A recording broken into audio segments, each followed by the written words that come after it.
लेकिन वामपंथ जो सिर्फ और सिर्फ देश को तोड़ने की बात करता है, अफजल जैसे नेताओं, अफजल जैसे देश के गद्दारों को, आतंकवादियों को बड़ा बनाने की बात करता है, देश के टुकड़े करने की बातें करता है, जो राष्ट्र के टुकड़े करने की बात करता है, जो राष्ट्रद्रोही है एक तरीके से, वो निरंतर इस कानून का समर्थन, इस एक्ट का सपोर्ट कर रहा था, क्योंकि वो ही सिर्फ वामपंथी लोग ही, वामपंथी कीड़े ही इस एक्ट का टुकड़े गेम, इस नए आने वाले रूल्स एंड रेगुलेशंस का गलत फायदा उठाते। जितेंद्र मीणा है जो उन्हें लीड कर रहा था, जो एक प्रोफेसर और सुकुमार जो पॉलिटिकल साइंस का है, इन सब जितने भी एक तमाम प्रोफेसर वगैरह हैं, हम उनको सबको है ना यहाँ से टर्मिनेट किया जाए सबसे, क्योंकि हमारी संस्कृति में तो सिखाया गया है कि गुरु ब्रह्मा गुरु विष्णु गुरु देवो महेश्वरा, और ये इस तरह के गुरु हैं कि ये भेदभाव और बढ़ाते जा रहे हैं, लोगों को तोड़ने का काम कर रहे हैं। सबसे पहले वो एक देश की बेटी है, और देश के अंदर जब जब महिला का अपमान होएगा, स्वर्ण ही सबसे पहले आएगा, उसके लिए बदला लेने के लिए, उसके लिए आवाज उठाने के लिए।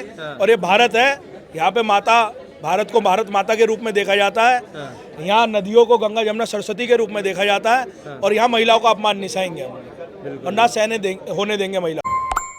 नमस्कार, आप न्यूज़ चौक देख रहे हैं। मैं हूं सुमित। लगातार जिस तरह से बात हम यूजीसी कर रहे हैं, यूजीसी को लेकर जिस तरह से लगातार स्वर्णों को टारगेट किया जा रहा है, चाहे वो स्वर्ण पत्रकार हो, इस पर बात करने के लिए आज हम मौजूद है। किस तरह देख रहे हैं, क्यों लगातार बार बार स्वर्णों को टारगेट किया जा रहा है, क्या कहना चाहेंगे? स्वर्णों को टारगेट इसलिए किया जा रहा है क्योंकि अभी जो रिसेंट यूजीसी की गाइडलाइंस आई है, उसमें जिस प्रकार से डिस्क्रिमिनेशन की लाइन में जनरल कैटेगरी को हटा दिया गया, बल्कि आप देखेंगे कि जो डिस्क्रिमिनेशन होता है दिल्ली यूनिवर्सिटी में, जेएनयू में, वो मोस्ट प्रोबेबली किसके खिलाफ होता है? आप खुद देखिएगा, दीवारों पर आपको लिखा मिल जाएगा, ब्राह्मणवाद मुर्दाबाद, तिलक तराजू और तलवार, मारो इनको जूते चार, बणियावाद के खिलाफ, ठाकुरवाद के खिलाफ। सबसे बड़ा मुद्दा ये था कि डिस्क्रिमिनेशन सिर्फ एक ही कैटेगरी के साथ नहीं होता, डिस्क्रिमिनेशन सभी कैटेगरी के साथ होता है, अपने अपने स्तर पर होता है। दूसरा हमारा मुद्दा था कि पहले फॉल्स एलिगेशंस वाली बात रखी गई थी कि भाई अगर कोई हम पे फॉल्स एलिगेशंस लगा देगा तो हमारे पास एक बैकबोन थी कि भाई उस पर जांच होगी, तब जाकर उस पर आगे कार्रवाई होगी। वो जांच वाला जो सिस्टम था वो हटाने के बाद इस पर बवाल क्रिएट हुआ, क्योंकि अगर जांच नहीं होगी तो बड़े पैमाने पर एक्ट्स लग सकते हैं।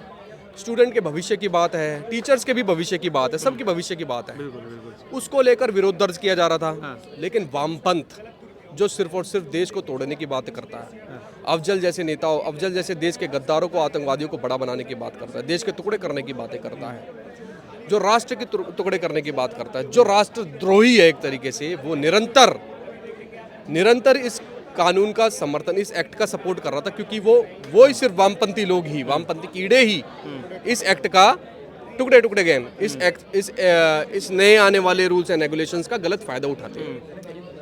अब ये बात सिर्फ यूजीसी की नहीं रही, अब ये बात आ गई बहन बेटी के सम्मान की, नारी शक्ति के सम्मान की, और पत्रकारों के सम्मान की भी, कि एक पत्रकार जो मीडिया का चौथा स्तंभ है, उसमें भी जाति ढूंढी जा रही है। मतलब कोई पत्रकार आपके सामने आएगा तो पहले आप उससे ही नाम पूछोगे, भाई तू बता तेरा नाम क्या है? हाँ भाई आपका नाम आकाश मिश्रा है। अरे तू तो ब्राह्मण है, तो तेरे को तो मारो, तेरे को तो नंगा करो, तेरे को तो रोड पे घुमाओ, तेरे तो कपड़े उतार दो।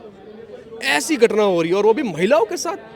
कहीं ना कहीं वामपंथ देश में अशांति फैलाने का कार्य कर रहा है, हिंदुओं को डिवाइड करने की कोशिश कर रहा है, और वो हम होने नहीं देंगे। उन सभी प्रोटेस्टों का नेतृत्व करने वाला एक प्रोफेसर है, कितने बड़े शर्मनाक की घटना, और वो भी इसी कॉलेज में प्रोफेसर है, जितेंद्र मीणा।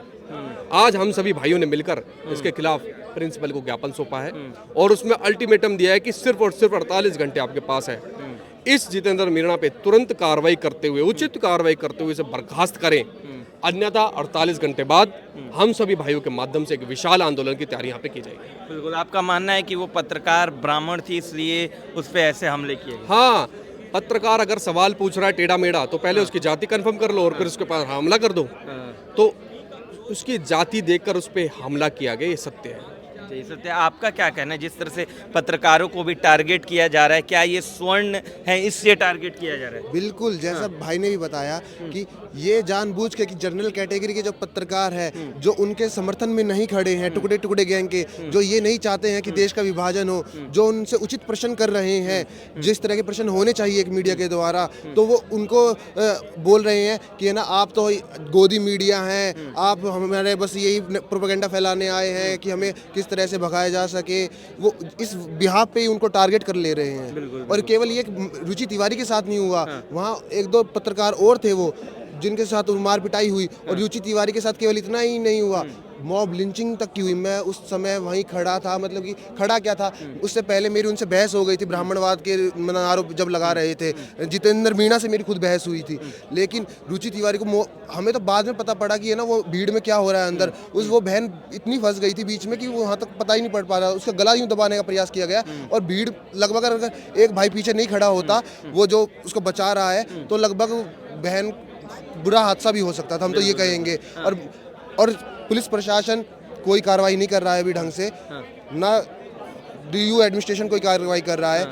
हम चाह रहे हैं कि ये जो जितेंद्र मीणा है, जो उन्हें लीड कर रहा था, जो एक प्रोफेसर और सुकुमार जो पॉलिटिकल साइंस का है, इन सब जितने भी एक तमाम प्रोफेसर वगैरह हैं, हम उनको सबको है ना यहाँ से टर्मिनेट किया जाए सबसे, क्योंकि हमारी संस्कृति में तो सिखाया गया है कि गुरु ब्रह्मा गुरु विष्णु गुरु देवो महेश्वरा, और ये इस तरह के गुरु हैं कि ये भेदभाव और बढ़ाते जा रहे हैं, लोगों को तोड़ने का काम कर रहे हैं। बिल्कुल, आपने सही कहा। तो लगातार हम बात कर रहे हैं, जिस तरह से ब्राह्मणों को टारगेट किया जा रहा है, जिस तरह से स्वर्णों को टारगेट किया जा रहा है, इसको लेकर आप दिल्ली में, मैं श्यामलाल कॉलेज में जहाँ प्रोटेस्ट कर रहे हैं, क्या आप लोगों की मांग है यहाँ पे? क्यों हमारी मांग ये है जितेंद्र मीणा को सस्पेंड करो और उसके नौकरी से हटाओ, बस यही मांग है हमारी। बिल्कुल, आप किस तरह देख रहे हैं, आखिर ब्राह्मणों को, स्वर्णों को टारगेट क्यों किया जा रहा है? सबसे ज्यादा टारगेट करा जा रहा है, पता नहीं क्या कर रखा है हम लोगों ने इनके साथ, जो हमें टारगेट कर रहे हैं ये लोग। बिल्कुल, आपने सीखा।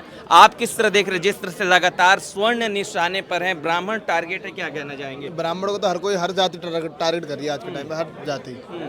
क्या दिक्कत है स्वर्णों से आखिर इन लोगों को? हमें तो कोई जो इस दिक्कत तरह नहीं से है। ब्राह्मणों को टारगेट नहीं, जब अभी भी पीछे जेएनयू में नारे लगे थे ब्राह्मणवाद से आजादी चाहिए, और अब किसी ब्राह्मण लड़के पत्रकार ने बोल दिया तो उसको आप मार के पीट रहे हो, तो ये गलत है ना। सबको जब आप एक अधिकार से देख रहे हो, हिंदुस्तान है। ब्राह्मण ही टारगेट करे जा रहे हैं पूरे भारत के अंदर।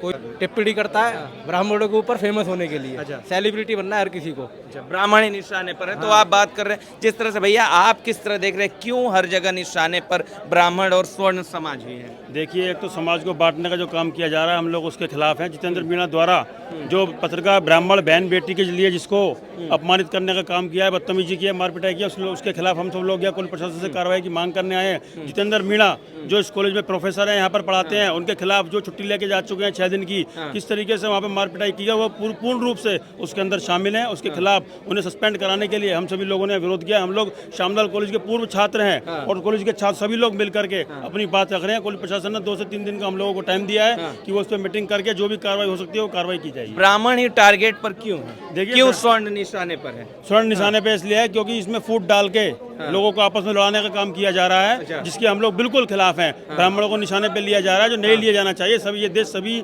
लोगों का मिलकर के प्यार से रहने वाला देश है, सभी लोग मिलकर के रहने चाहिए। बिल्कुल बिल्कुल, आपने कही सही कहा। मेरा सवाल आपसे, क्या स्वर्ण और ब्राह्मण इतने कमजोर हो गए हैं कि हर जगह निशाने पर रहेंगे? भाई साहब, क्या अब यही समय आ गया है कि एक ब्राह्मण पत्रकार को पीटा जा रहा है, ब्राह्मण होने पे उसका जनेऊ देखा जा रहा है? ब्राह्मण होने से पहले वो एक देश की बेटी है, और देश के अंदर जब जब महिला का अपमान होएगा, स्वर्ण ही सबसे पहले आएगा, उसके लिए बदला लेने के लिए, उसके लिए आवाज़ उठाने के लिए। और ये भारत है, यहाँ पे माता, भारत को भारत माता के रूप में देखा जाता है। यहाँ नदियों को गंगा जमुना सरस्वती के रूप में देखा जाता है, और यहाँ महिलाओं का अपमान नहीं सहेंगे हम, और ना सहने होने देंगे महिलाओं को। आप लोग का आगे क्या, आप किस तरह से रुख क्या रहेगा ये सब घटना को लेकर? आज पीसफुल तरीके से हमने कॉलेज प्रशासन को कंप्लेंट दी है रिटर्न में। अगर उस पर एक्शन नहीं होता तो जो बल पड़ेगा वो करेंगे। ना स्वर्ण सोया है, ना यहाँ का युवा सोया है, और जब जब युवा अपनी पे आया है तो उनने क्रांति करी है, चाहे वो भगत सिंह रहे हो, चाहे चंद्रशेखर आजाद रहे हो। हम जयचंद वाले लोग नहीं हैं। जिस तरह से आरोप लग रहे